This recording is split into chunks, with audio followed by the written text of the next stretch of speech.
Well, And we are live. oh, Logan, we are. yes. Hi, my name is Logan Stoller with Never Ready Games. And I'm James McCarthy with Never Ready Gamers, and welcome back to the second day of CoastCon 40.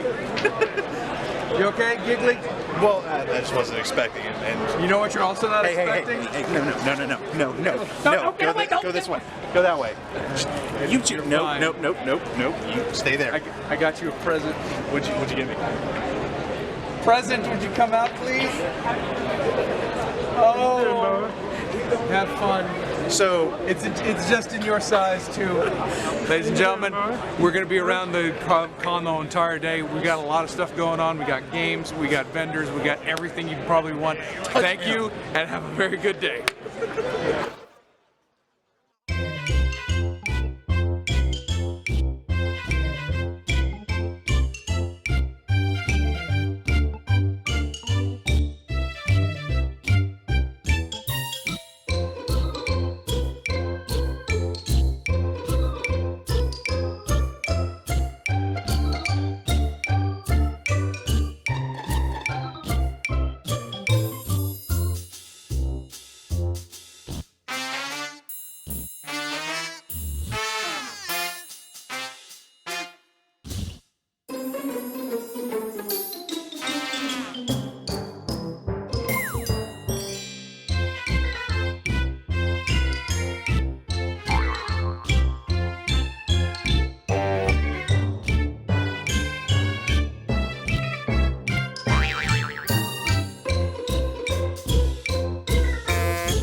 hi, this is Logan here for Never Ready Gamers. Today, I have an interview for you. Hi, my name's Logan. Nice to meet you. Nice to meet you, Logan. All right, so for the people who are watching, don't know who you are, what you do, please tell me. I am Kevin Sambita. I'm the founder, publisher, main game designer, writer of Palladium Books. We've done games like Rifts and Heroes Limited, and Palladium Fantasy, Robotech, Ninja Turtles. The list goes on. So, what differentiates most of your systems as opposed to, say, a D20 system or even a D10 system? Well, I could argue that we were actually sort of the first D20 system, because I started using the D20 for combat back when I introduced my games in 1981. All right. So, Ninja Turtles kind of popped out. How did that work? That was pretty wild, because I was a big comic book fan. Okay. And Turtles came out, and I got issue 2, and I'm like, wow, this is great stuff. And I had a buddy who tracked down their contact information, and I gave him a call and said, hey, I think this would make a great role-playing game. And we just talked it through, and it was cool because Eastman and Laird, they were just starting out, my company was just starting out. In fact, they didn't even know how to do a contract. They said, hey, can you do the contract? I think it worked out okay. So I whipped up something, and they signed it, and they were great guys. They ended up doing art for me, and all kinds of stuff. It was a blast. So Palladium was just kind of a brainchild. How did that get started? Actually, that's kind of funny because originally I wanted to be a comic book artist myself. Okay. And I kind of fell into role playing, and I had this big group of 26 players that I played on a regular basis at this gaming club that we had off of Wayne State University. And my guys kept telling me this is great. Because I started out playing D&D like most people, Right. especially in 1979. Okay. And I kept tweaking the rules and changing it and making it my own.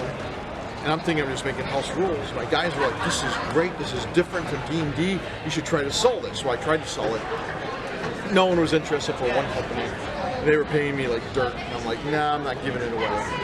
So then my guy said, well, you've got some publishing experience, publish it yourself. And I'm like, no. And, you know, the publishing bug was always there. So I came out with a series of 3 science fiction books that were put together, the Mechanoid Invasion trilogy. And I kept pumping the money I made on my smaller books back into the company, and then I finally did Palladium Fantasy, and I did Heroes Unlimited, and then Turtles came up, and that really put us on the map. And the rest is sort of history. Fantastic. Now, you just got done playing what? Oh, what was it called? Would I Lie to You? Would I Lie to You? So how was that? Walk us through that. It's pretty funny. Before the event, we all fill out 5 cards that they select at random and they put 2 in an envelope. We don't know what we're getting. We're getting other people's cards. We get one of our own things and just the truth, and one from someone else, which is a lie. And then you present it in such a way to fool the other team into either believing it's true if it's a lie, or that it's a lie if it's true. And it was a blast. It was just a hoot. Everyone did great. Our team crushed. Not even kidding. I have a feeling you guys let them have the last at least 1 or 2 points. It was bad. It seemed like your team was a little stacked. I don't know. We just had a good eye for bullshit, I guess. Well, that being said, thank you for taking time. And my pleasure. I do appreciate it. And if you haven't looked at Palladium Games, please go check them out. Check us out. Rifts is our big game, and we got Robotech RPG Tactics, a lot of other cool stuff. So check us out. Palladium Books. Never Ready Gamers. Real quick, description links will be in the description below. Yeah, absolutely. Thank you. 2, Sure thing. 1. Hi, Logan here again for Never Ready Gamers. I'm here with a special guest, Mr. Patrick. Sean Patrick Fanning it is. Never Ready. So, it's nice to meet you. Pleasure, sir. How you doing? Well, so for the people that are watching that don't know who you are and what you do, would you mind giving them a little history lesson? I'm this guy, you know. Hi, I'm Sean Patrick Fanning, Eagle Beagle Games. I'm one of the founders and the creative visionary officer. I'm also the brand manager for the Savage Risk project for Pinnacle Entertainment. Been working professionally since 1986 by last count. Worked on the original Champions 4th Edition era. I worked on the original Star Wars role-playing game. And I've written for pretty much everybody in the industry. I did a book called The Fantasy Role-Playing Gamer's Bible, which the nickname was everything you want to know about gaming without you being deep if you ask. I did a 2nd edition of that in 1999. Most recently, I'm pretty well known for Shinetar, which is the epic high fantasy setting for Savage Worlds, and that's currently published by Savage Mojo. And most people probably know me right now because of the Savage Rifts project, which is the famous setting Rifts from the 1990s, translated to the Savage Worlds setting. A lot of people are very excited about my Freedom Squadron project, which is a love letter to G.I. Joe, also in Savage Worlds. And I'm doing the Modern Gods setting book, which is a world book, which is again a love letter to 4th edition Champions era. I'm doing that as part of a game system that I co-designed called Colors and Paragons Ultimate Edition. There you go. So Savage Worlds, I'm a huge fan of it. How did you get hooked up with that?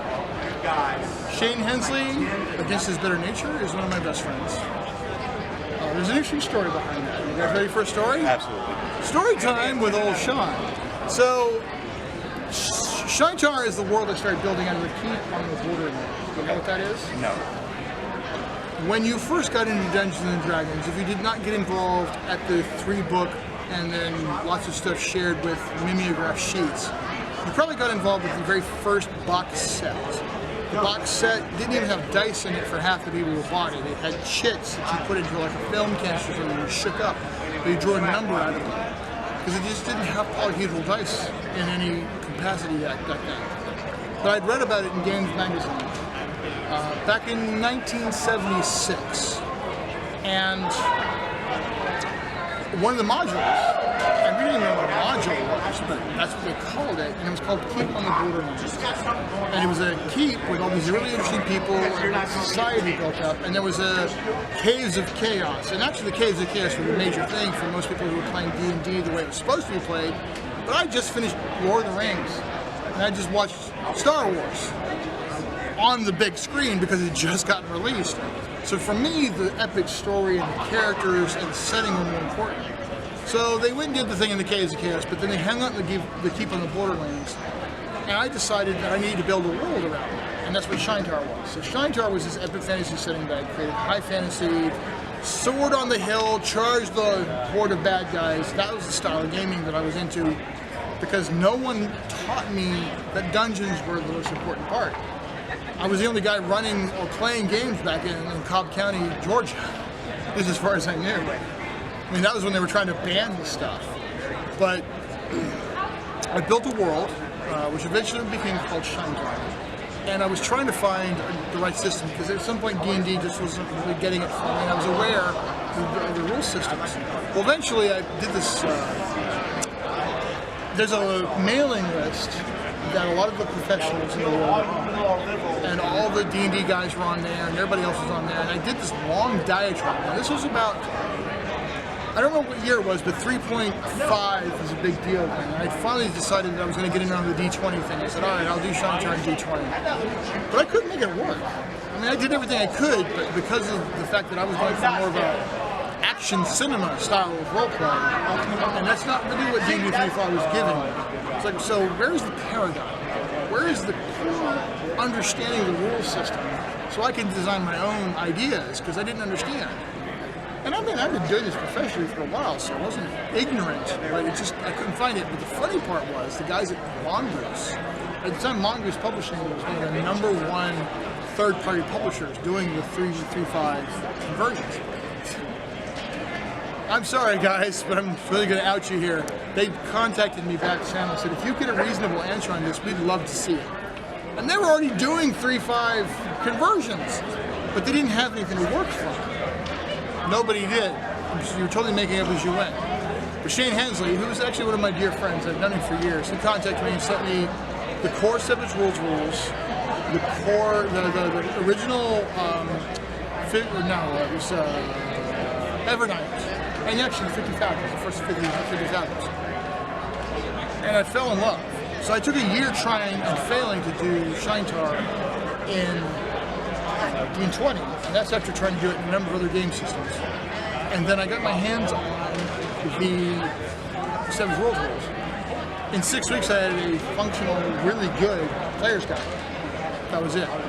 And Shane basically said, go ahead, whoever you want to publish through or publish on yourself or your own, you have the license, because I know what you'll do. Because I was very well known as somebody who had made hero games more successful because of my... Hi, I have no shame, so I'm really good at promoting things. You should buy everything that I like. So anyway, Shane knew that would go something that would be good for him and his stuff. So I was a walking licensee. I didn't have a company, but anybody who worked with me was going to have access to the Savage Worlds license if I was the guy doing the stuff. From there, I continue to do a lot of Savage Worlds stuff. I do the Shine Tar, Epic Fantasy 7, which is still pretty well known, and Savage Mojo has that now. And then, because of my friendship with Kevin Sabita, which you guys just interviewed a little while ago, that's my other superpower. I know everyone in the games industry. So if you guys want to interview people and you can't get a hold of them, you talk to me. So, woo! I know everyone in the games industry. I did a book called The Fantasy Role Playing Gamers Bible, and from there I learned how I met everyone. Thanks to the Hero Games guys, mostly I met everybody else. But Kevin and I became very good friends, and I approached him about the idea of doing Savage Rifts, and that was a huge deal. I'm pretty sure it's in the top 5 of the most successful RPG Kickstarters of all time, which we're really pleased about. Thank you all very much for your support. And I'm currently working on Phase 2. But yeah, so I went from a licensee of Savage Worlds to doing that project, which is Pinnacle, so I'm actually the Pinnacle brand manager for Savage Rifts. And I'm also doing some other pretty big projects. Freedom Squadron, which is also a Savage setting. It's very much a love letter to G.I. Joe. And I've solved the problem of how to do cool missions and heists and other cool games in a way that everyone gets to play. Let me tell you something, it's going to be a game changer, I promise you. It's going to be a big, big freaking deal. And I'm also working on a superhero setting called Modern Gods for Prowls and Paragons, which is champions without all the hard stuff. So that's my big thing right now. That's fantastic. Was that way more than you wanted to know? You know what? You made this really easy for me. Gee, I'm so shy and retiring. Oh my. So thank you very much. I really do appreciate it. And we'll get your information and we'll put it down in the description below. You mean this thing right here, my That thing? card? The one you gave me earlier? Yes, here's my card. I'm one of the only Sean Patrick fans on Facebook, so if you want to know more of the crazy stuff I'm doing, by all means follow me on Facebook. Love to have you involved. I've got a Patreon. What's my Patreon? Sean Patrick Fandon. I'm the only one doing a Patreon. If you want to know more about my Freedom Squadron stuff or other things that I'm doing, you can join the Patreon. If you have something important that's valuable to you that you want to see promoted, SeanSpigoftheday.com. And I also promote charities that way. I'm very much involved in charity work. I forgot to mention the RPG Creator Relief Fund. I'm a member of the board for that. We're trying to make sure that other RPG creators are taken care of as they reach the end of whatever is going on or they encounter a problem. Right. Oh, sorry. Our cameraman's guiding us because I'm shoving him out of the picture. The battery's running low. Oh, battery's running low. I'm going to shut up now, but I'm into charity and I'm into gaming and it's cool. Oh, speaking of charities, do you watch our own podcast? Have you gotten a chance to take a look at them? I have? Yeah, I interviewed them yesterday actually. Really great guys, and I really like what they do. Yes. And Fisher House is always a worthy charity. Right on. So thank you again. Also, loved your Would I Lie to You performance. Would I That lie was to you? great. I have Oh my no God. shame, guys. You should figure None that at out. all. It was wonderful. But appreciate it, and we'll see you later, guys. Thank you, Jay, the guy behind the camera. Woo! All right, guys. So we have day 2 in the books. We're done. It's time for sleep. Met some really cool people. Got to see some really cool games. Got to play them too. So that's my pass. If you like what you saw, please hit like, subscribe, comment. Always looking for comments. All the stuff will be listed down below. Patreon, so the guys that we talked to today, all that information will be down below. You can check out at your leisure. Till then, we'll see you tomorrow. Good night.